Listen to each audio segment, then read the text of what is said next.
राधे राधे, हरे कृष्णा सभी को। मैं इसके पहले एक वीडियो अपलोड की थी जिसमें मैंने बताया कि 2022 में दिसंबर महीना में जो हम गए थे तो कैसे कान्हा जी ने किसी एक 25-26 साल के लड़के को भेज के हमारी मदद की थी। तो अब वो कान्हा जी थे या स्वयं थे या किसी को भेजा उन्होंने।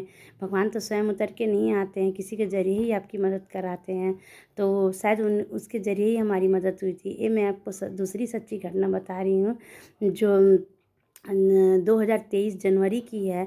जब मैं अपनी बेटी के एडमिशन कराने के लिए दिल्ली गई थी तो मैंने उससे कहा कि पहले भैया के बांके बिहारी मंदिर हम लोग दर्शन कराते हैं, उसके बाद तुम्हारी एडमिशन कराएंगे। तो हम लोग दोनों माँ बेटा वहाँ से तैयार होके निकले। जब मंदिर गया तो मंदिर में इतनी भीड़ ठचाठच भीड़ थी कि मतलब बिहारी जी के मुकुट तक नहीं दिख रहे थे।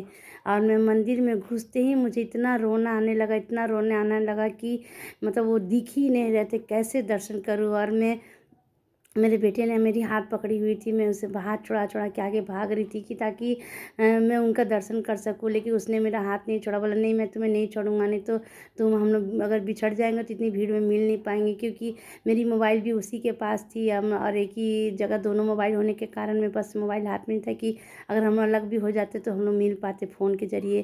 तो बोला नहीं, हम नहीं छोड़ेंगे तुमको, नहीं तो भूल जाएंगे तो हम लोग मिल नहीं पाएंगे।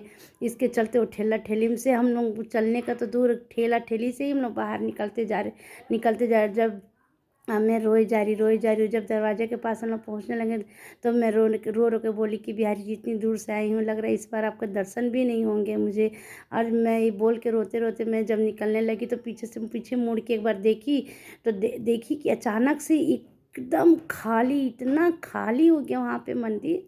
जहाँ मैं जिस रास्ते से निकल रही थी उतने दूर के अंदर में कि मैंने अपने बेटे का हाथ पकड़ के खींचा, बोला कि चलो बाबू, वहाँ बहुत खाली हो गया, हम लोग को बिहारी जी दिखाई दे देंगे।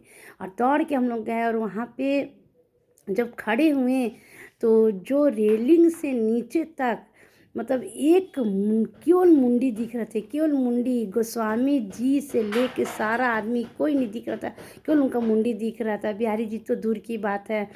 वही रेलिंग के पास में सिर्फ 2 मिनट के अंदर में इतनी खाली, एक आदमी नहीं, कोई आदमी नहीं। ना गोस्वामी जी दिख रहे थे ना कुछ, सिर्फ बिहारी जी दिख रहे थे ऊपर से नीचे तक।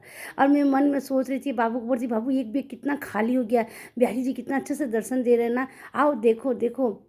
और हम लोग मतलब उनको मतलब 5 मिनट निहारे, उनको प्रणाम किए, उनको धन्यवाद किए कि आपने मुझे इतना अच्छा से दर्शन दिया। मैं तो सोची थी कि बिना दर्शन किए निकल जाऊंगी। और कैसे बाबू खाली हो गया, इतना खाली है वहाँ, लोग इतना। और ठीक बगल में लोग एकदम ठच्चम में भीड़ में देख रहे थे और वो दिखाई दे रहा था मुझे आँख से। और मैं अपने बेटे को बोल रही कि उधर इतना भीड़ है, इधर इतना खाली है, लोग इधर क्यों नहीं आ जा रहे हैं, यहाँ भी तो भीड़ थी, लेकिन पता नहीं कैसे खाली हो गया। अब बोल रही थी मैं और बाहर निकलने की तैयारी में थी, बोलते जा रही थी। तब वो सामने जो गोस्वामी जी बैठे हुए थे, वो मेरी मुंह देख के बार हंस रहे थे। और उसके बाद मैं मतलब निकलते जा रही थी, बिहारी जी को पीछे मुड़ के देखे जा रही थी। जब तक निकलते गई बिहारी जी मुझे दिखते रहे, बहुत अच्छे से दिखे। इतना अच्छा मैंने दर्शन किया कि मैं क्या बोलूँ।